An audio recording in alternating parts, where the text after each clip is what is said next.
Good morning प्यारे बच्चों, क्या हाल चाल। आशा करता हूँ आप लोग बहुत अच्छे होंगे। तो मेरे प्यारे रसगुल्लो, पुनः आप लोगों को हमारे रिस्क स्टडी यूट्यूब चैनल पर स्वागत है। तो आइए प्यारे बच्चों, हम देखते हैं वायुमंडल के विभिन्न भागों का सचित्र वर्णन कीजिए। तो मेरे प्यारे रसगुल्लो, आज हम बात कर रहे हैं वायुमंडल के कौन कौन से भाग होते हैं। उन सभी भागों का हमें थोड़ा सा एक डायग्राम में वर्णन करके आप लोग को समझाना है। तो मेरे प्यारे बच्चों, एक छोटा सा आप लोग को बताऊंगा मैं कि इस वीडियो में हमने 2-3 वीडियो का लिंक डाला हुआ है। जैसे कि ध्वनि तरंगे, विद्युत चुम्बकीय तरंगे में अंतर क्या होता है ना। इस वीडियो का लिंक इस वीडियो के डिस्क्रिप्शन बॉक्स में आप लोग को मिल जाएगा, तो आप लोग वहां से जाके देख सकते हैं प्रॉपर तरीके से। और विद्युत चुम्बकीय तरंग किसे कहते हैं, है ना, इस वीडियो का लिंक भी हमने अपनी इस वीडियो के डिस्क्रिप्शन बॉक्स में डाल रखा है, तो आप लोग जाके वहां से पढ़ सकते हैं।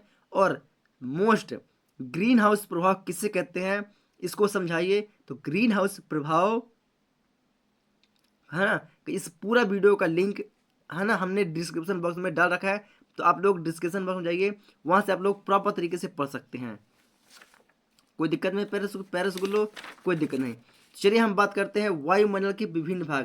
तो मेरे प्यारे रसगुल्लो, जो वायुमंडल होता है हमारा, ये 4 भागों से मिलकर बना होता है। कितने भागों से?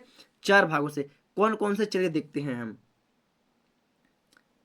तो ये जो हम बना रहे हैं बच्चों, ये होगा हमारा पहला वाला भाग, है ना। थोड़ा इसको लंबा कर देते हैं, ये डायग्राम बन रहा है ना। ये हो गया हमारा पहला भाग, ये हो गया हमारा दूसरा वाला भाग, ये तीसरा भाग, है ना, और ये कहला गया हमारा चौथा भाग। नहीं, उल्टा गिन रहा है यहाँ पर, है ना। ये पहला भाग होगा, जो सबसे नीचे वाला होगा। ये तो क्या है, ये हमारी पृथ्वी है। क्या है?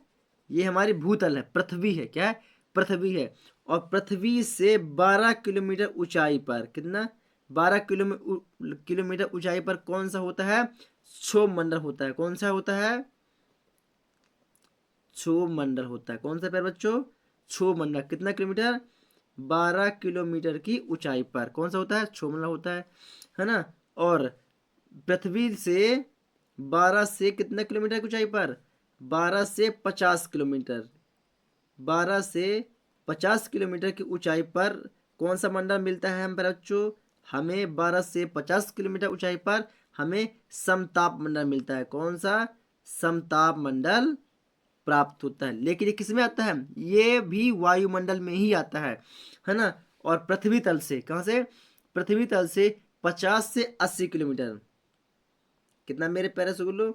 पृथ्वी तल से 50 से 80 किलोमीटर की ऊंचाई पर हमें कौन सा मंडल मिलता है? हमें मध्य मंडल प्राप्त होता है। कौन सा प्यारे बच्चों? मध्य मंडल। मध्य मंडल हमें प्राप्त होता है। कौन सा? मध्य मंडल प्राप्त होता है। और 80 से, और 80 से 400 किलोमीटर की ऊंचाई पर, 80 से 400 किलोमीटर की ऊंचाई पर हमें आयनन मंडल, कौन सा मेरे प्यारे रसगुल्लो? आयन मंडल। कौन सा? आयन मंडल प्राप्त होता है। तो मेरे प्यारे रसगुल्लो, जो हमारा वायुमंडल होता है वह 4 भागों से मिलकर बना होता है। पहला होता है हमारा क्षोभ मंडल, दूसरा होता है समताप मंडल, तीसरा होता है मध्य मंडल, और चौथा होता है आयन मंडल। कौन सा मेरे प्यारे रसगुल्लो? चौथा होता है हमारा आयन मंडल। ये हमारे चारों मंडल हमारे वायुमंडल के ही भाग हैं। क्या है?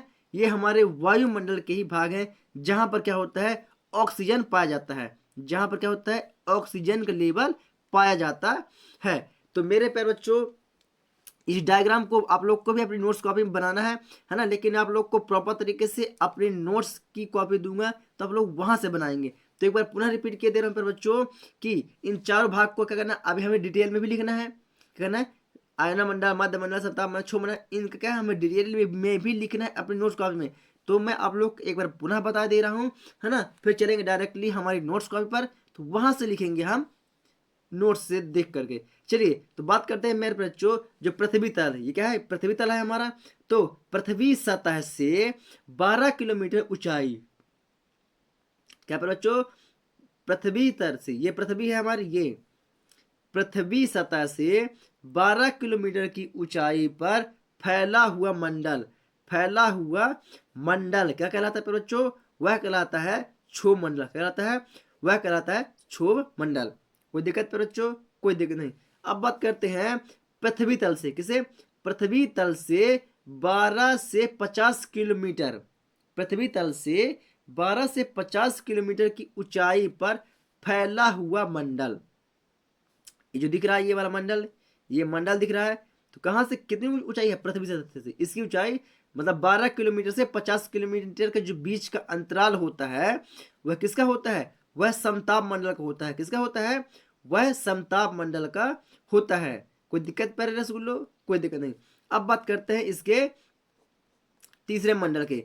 तो 50 किलोमीटर और 80 किलोमीटर के बीच का अंतर, मतलब कि पृथ्वी सतह से 50 किलोमीटर की ऊंचाई पर, है ना, 50 किलोमीटर तक तो हमारा ठीक है, कौन हो गया? समताप मंडल हो गया। अब 50 किलोमीटर के ऊपर और 80 किलोमीटर के नीचे, मतलब 50 किलोमीटर के ऊपर और 80 किलोमीटर के नीचे, मतलब कि 50 और 80 के बीच में कितना है? 30 का गैप है। तो मतलब 30 किलोमीटर के बीच में फैला हुआ मंडल कौन सा मंडल कहलाता है? वह कहलाता है हमारा मध्य मंडल। क्या कहलाता है? मध्य मंडल। 50 और 80 के बीच का जो मंडल है वो कितना है? 30 है। तो 30 किलोमीटर के बीच का जो आवरण हुआ, जो स्थान हुआ, वह कहला जाता है प्यारे बच्चों मध्य मंडल। क्या कहलाता है? वही कहलाता है हमारा मध्य मंडल। तो कोई दिक्कत मेरे प्यारे रसगुल्लो? कोई दिक्कत नहीं होगी। अगर आप लोग गौर से देखेंगे और गौर से समझेंगे तो आप लोग बहुत ही प्रॉपर तरीके से आप लोग इसे बिना याद किए ही बता सकते हैं और अपने एग्जाम कॉपी में भी लिख सकते हैं। चलिए अब बात कर रहे हैं इसका चौथा पॉइंट क्या है हमारा? आयन मंडल। कौन सा? आयन मंडल। अब आयन मंडल क्या होता है प्यारे बच्चों? कि पृथ्वी तल से कितना? पृथ्वी तल से 80 किलोमीटर, पृथ्वी तल से 80 किलोमीटर की ऊंचाई, है ना, और 480 किलोमीटर तक तो क्या हो गया? हमारा मध्य मंडल हो गया। क्या हो गया? मध्य मंडल हो गया। कहां तक? 80 किलोमीटर तक। अब 80 किलोमीटर के ऊपर, अब 80 किलोमीटर के ऊपर जहां तक पहुंच जाए 400, मतलब 80 से 400 किलोमीटर के बीच, मतलब कि 320, कितना की 320 किलोमीटर का जो एरिया, कितना? जो 320 किलोमीटर का जो एरिया होगा प्यारे बच्चों, वह कहला गया हमारा कौन सा? आयन मंडल। कौन सा? आयन मंडल कहला गया। तो कोई दिक्कत प्यारे बच्चों? कोई दिक्कत नहीं होगी आप लोग को। इसको मैंने बहुत ही प्रॉपर तरीके से आप लोग को समझा दिया है।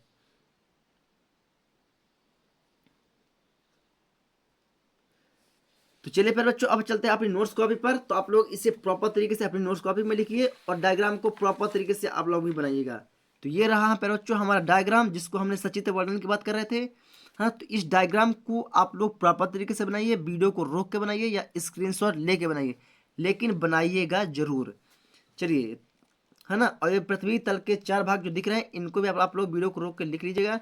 मैं आप लोग को डायरेक्टली लेके चलता हूँ इन सभी का वर्णन में।